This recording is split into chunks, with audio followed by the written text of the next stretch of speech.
Shalom, selamat pagi kepada sahabat Fisdak dimanapun Anda berada. Salam dalam kasih Tuhan kita, Yesus Kristus. Sebelum kita mendengarkan renungan pagi ini, mari kita berdoa.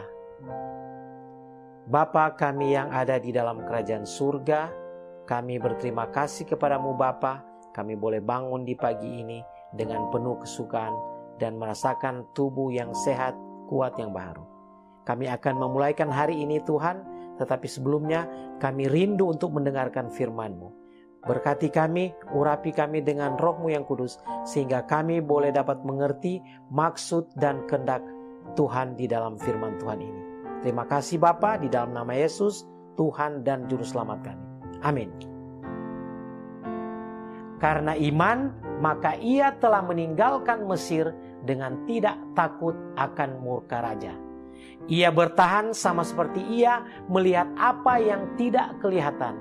Ibrani 11 ayat 27. Itulah ayat inti kita pada pagi ini. Demi kehormatan Allah dan kelepasan umatnya yang tertindas, Musa mengorbankan kehormatan Mesir.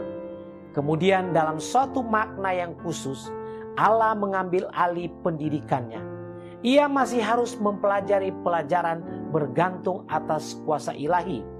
Ia salah menduga maksud Allah. Pengharapannya ialah melepaskan Israel dengan kekuatan senjata.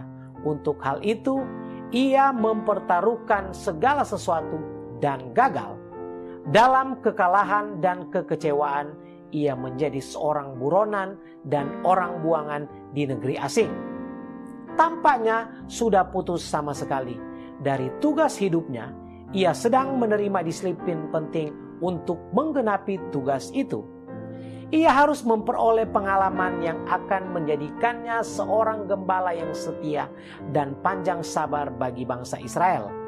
Dalam kesederhanaan yang keras di padang gurun, Musa memperoleh apa yang menyertainya sepanjang tahun-tahun kerja keras dan beban hidupnya. Suatu pengertian akan kehadiran pribadi ilahi. Ketika salah pengertian dan salah memberi gambaran. Ketika dipanggil untuk menegur dan mencela. Ketika menghadapi bahaya dan kematian. Ia dapat bertahan sama seperti ia melihat apa yang tidak kelihatan. Musa berdiri lebih tinggi dalam hikmat dan keikhlasan daripada semua raja-raja dan negarawan-negarawan dunia.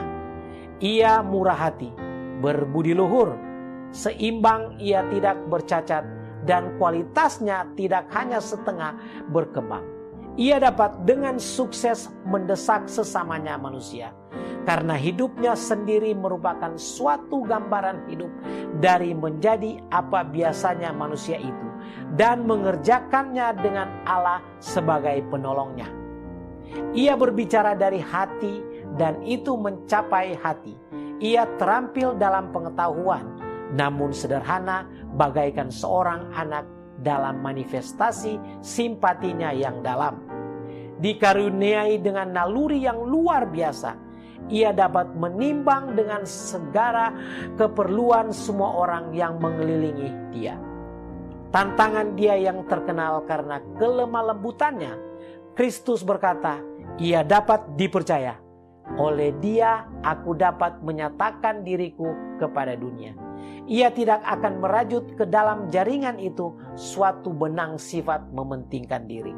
Demikianlah firman Tuhan yang kita baru saja dengarkan. Salam kami dari Fisdak Media Ministry. Tuhan memberkati.